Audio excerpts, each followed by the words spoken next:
Come to Daddy. Oh my God. Come to Daddy. Okay.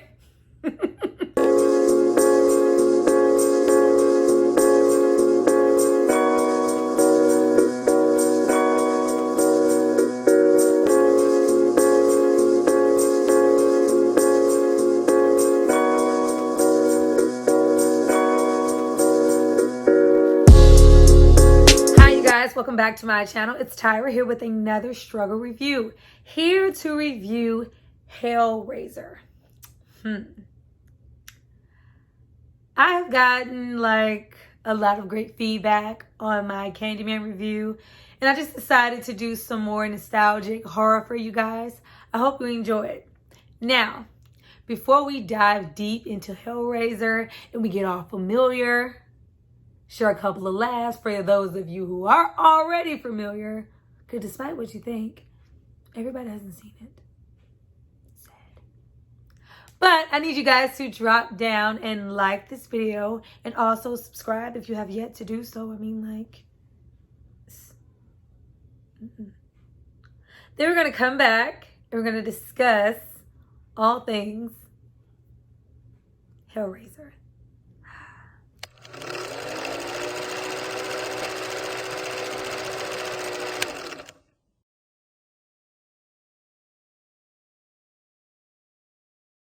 So now that you guys have subscribed to see more of me, let's get into this movie. Now, Hellraiser is a 1987 horror flick. Where was I in 1987? Nowhere. But this is my movie. Now, the movie is written and directed by Clive Barker. If you are not familiar with Clive Barker, he is all horror goodness, Books of Blood, that's available on Hulu. And he also wrote The Forbidden, which gave us, Candyman, and now here with Hellraiser. I think him being the writer and director of this movie and also being the author of the book, of course, gave the movie this extra push because he knew exactly which direction he wanted this movie to go in. Awesome. So, the movie is about a puzzle box, pretty much. This puzzle box that summons these S&M type demons, like chain whipping, leather wearing, pale face demons who capture you and drag you somewhere and put you through things between pain and pleasure.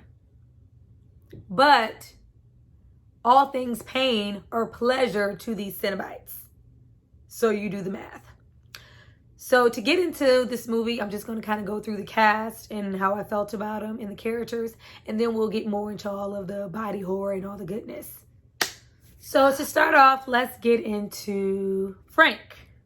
Frank is, Uncle Frank is that dude. Frank is like your typical bad boy, really hazardous, toxic, pretty damn creepy, but you still might hop back on the back of his motorcycle because you feel like he probably got that. You're just gonna try it because you know he's no good for you, but you're going to go after him. Frank is an adventurer, a trouble seeker, a wanderer. He's a drifter. And he comes up on this box in Morocco. What's your pleasure, sir? He takes the box because, he's looking for a challenge. And he knows that it's a gateway to something else. All your, your dreams, your, most inner desires. He solves the box,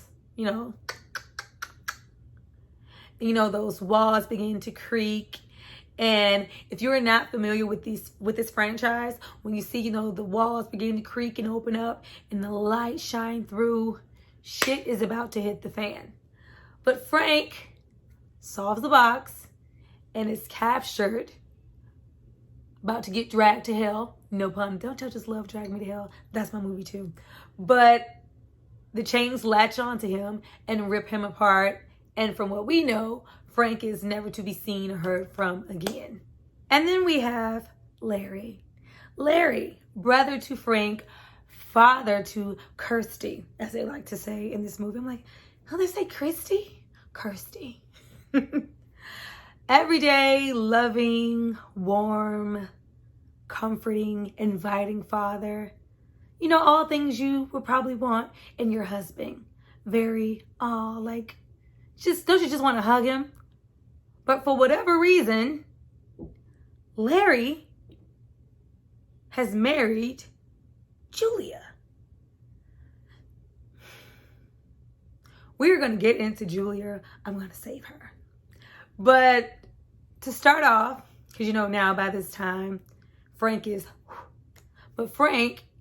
has this home that he's also solved this puzzle box in. And since Frank is a bit of a drifter, like he has, you know, a lot of places where he lays his head. He could be here, he could be there. You could go months to years at a time without seeing him. Larry wanted to kind of spice up his marriage because he sees, you know, something's lacking with Julia. Moves into Frank's old house. He's moving in, you know, furniture, and has this mattress that he's trying to carry, and cuts himself on a nail that's in the wall, shedding blood on the floor. This home has not been touched since Frank has been in it to solve this box. We're going to come back to that because something happens with that blood. And then we have Kirsty. Now, Kirsty is daughter to Larry, stepdaughter to Julia. Kirsty clearly loves her dad, but with them moving, she's like, no, I'm not here for Julia. I'm going to go and do my own thing, and you guys, you know, y'all can have the house. She loves her dad. She's all things for him. But you can clearly see she loathes and has this disdain for Julia. She sees something in Julia that her father just does not see. Now, that's pretty much Kirsty's storyline, and she also kind of has a little beeline situation with her boyfriend. But most of Kirsty's storyline is kind of, you know, noticing things about Julia and kind of trying to, you know, protect her father. Not with Julia around. Now let's get into Julia. Hoe-ass Julia. Wife to Larry. Damn near wicked stepmother to Kirsty. Now, I have always felt that Julia was the real villain of the series. Not the entire series, because there's like 10 of these now. I'm talking about the ones that count. The first two, Hellraiser, Hellbound, Hellraiser. And then I can kind of get with the third one on a good day. But those first two, bump Pinhead, bump Uncle Frank, Julia, different type of wicked. Now, we sense the distance as far as her and her marriage into her stepdaughter, Kirsty, as soon as the movie began. And then we found out why. She is all too familiar with Frank. Julia had an affair with Frank. So from the moment they've stepped in the house, she's been a little uneasy, reminiscing, rummaging through Frank's things. And you can see kind of from Frank's things that he's into some stuff. And clearly she was here for that. Because from the type alone, Larry was clearly not giving Julia what she needed. But Frank did. Scandalous.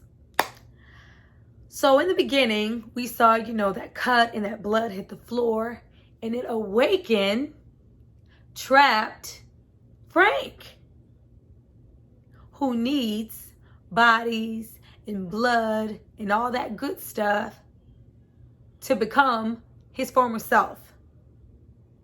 Now, when we first get that first shot of blood being soaked up and we get that kind of stop motion of his limbs and guts and blood and veins and body parts all coming together and connecting, forming that wee bits of, I guess, what's supposed to be a body.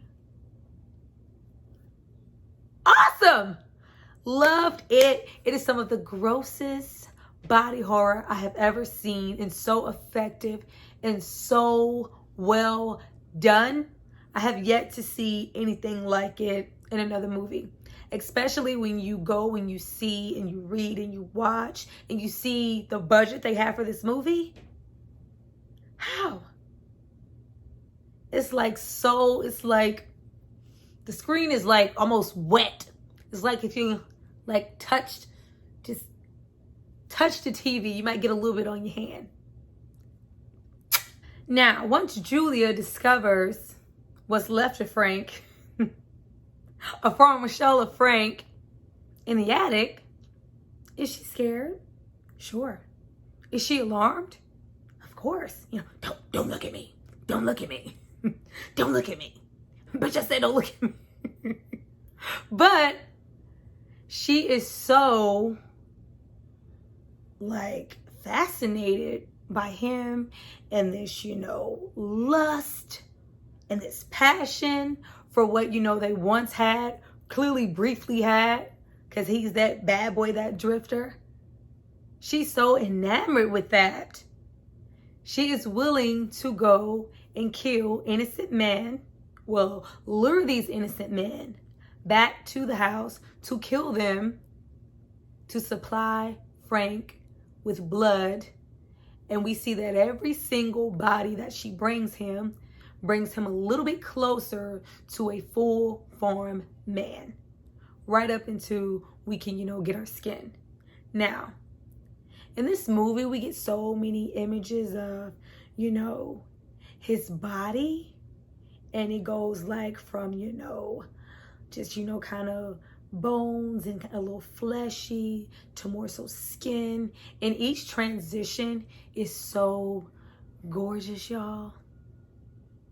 Like, gross, but gorgeous gross. It looks so well done.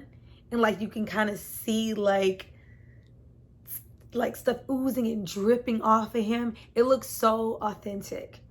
Up until like we get all the way to the point where he's just, you know, just missing skin. And he actually, you know, puts on clothes and, you know, those shirts and that suit. And you see the blood kind of spewing through the wet suit. Like, you never actually see, like, something so fleshy look so sexy. Like, it's flesh and but you can still see, you know, the jawline, the eyes, the forehead. Like, looks kind of good. Maybe it was just me. Now, Frank has clearly escaped his own personal hell, complimentary of the Cenobites. And you can't do that. No one escapes. It's like, no, you're going to get all of this sadomasochism, torture, and you're going to love it. But he's escaped. Now, this entire time, Kirsty has been really suspicious of Julia and kind of watching her every move, to the point that she actually sees her luring some man, because there were many, to the house. Follows them, upon which she catches, you know, her in the act, and also Frank sucking this man bone dry. Now, at the point of this body, he has gotten, you know, because you kind of see his back fill in, and he's just practically missing skin. You know, we get this good, you know, scene of him kind of going back and forth, and oh gosh, not even that. Like, before we even get to that, we get scenes of him and Julia, just to see how thirsty she is. Like, he's not even, you know, full-fledged yet. Like, he's like practically, you like see rib cage exposed, and she's just all hot in the pants. Like, I cannot wait until you, you know, get back to your whole full form, and we can just frolic, and you can give me that bang, and we just go live it up. Like, she is so thirsty for the passion that he gave her. and he's loving every minute of it. But we, the audience, we clearly see he is using her because he can't go out and collect any of these bodies. But, you know, he's in full form, and him and Christy, they're tussling, and she's scared. And as a distraction, you know, she has that box, and she clearly sees it's something that he wants. Because, you know, wrong twist, those Cenobites can come back. And they can discover that he's escaped, you know, pull him back and all that good stuff. So she throws it out the window to distract him, you know, runs off and faints. Wakes up in a hospital bed, and she solves the box. We get those walls creaking and all that good stuff. And we get our really, really good first glimpse. I think that that's like a passing fad of horror movies being so good that you don't really have to reveal the villains until like the hour mark of the movie, because it's effective. We know what they are capable of because of the first scenes when they attacked Frank. But we see them and they come to attack Kirsty. I just love that scene when he like, who comes at someone and puts their fingers in their mouth? And, you know, we get our first real glimpses of them. They don't really have any names, but there's a female Cenobite, you know, a fatter, chubbier Cenobite with the glasses on. And we get the chitter chatter Cenobite. And of course, the all too familiar Pinhead, the iconic Pinhead. Like, he has one of the most iconic looks, I think, of like all villains. It's so distinctive. You can't mistake him for anything else. And like, they all have this, I love the effects, even the small effects of having them speak and you kind of see their breath and they look all cold and dead. We have this distinctive leather with, you know, certain blood and flesh exposed, and, you know, nails and needles penetrated through the skin, as to say, you know, all of this pain that they were put through, because, you know, all of these Cenobites were once people that have been taken in by the box, but they have certain things that's been, you know, pain that's been inflicted on them, and it shows all over their body, especially Pinhead with those pins in his face. You know, he's, you know, has the power to whip those chains. Just so iconic. But they're on Christy's ass. And, you know, they came, you know, we get that, you know, we have such sights to show you, and, you know, come with me. Like, they make it a point to see, and you see the joy that they all, especially Pinhead, gets out of inflicting pain on other people. He's like, come with us. You're going to love this. It's like, no, hell no. No, never said that. It's just a puzzle box. No, girl, ain't nobody tell you to touch that. Why would you do that? No, leave it alone. But to save herself, she, you know, mentions Frank and says, you know, he escaped. And she's like, no, you know, no one escapes us. That's impossible. And she's like, no. It's like, okay, we'll find him, get him to confess so we know that it's him, and we might spare you. Yeah, I ain't gonna spare nobody. So now Kirsty is running home to, of course, warn and save her dad and give up Uncle Frank to these Cenobites. But she gets in there and she's, you know, hugging on her dad, and right away we see like something is off. Something is a bit peeking. And we get that infamous come to daddy. And we're like, oh, I so love the simple, with today, like, we just don't get this type of stuff. The simple effect of having Larry, Christy's dad, practically act like fucking Mr. Rogers the entire beginning of this movie, and just have this sane man change his voice and change his mannerisms and become a whole different person, and has been taken over by Frank. Genius. And we have simple things of, you know, blood and things looking like skin is still adjusting, and that, like, fabulous.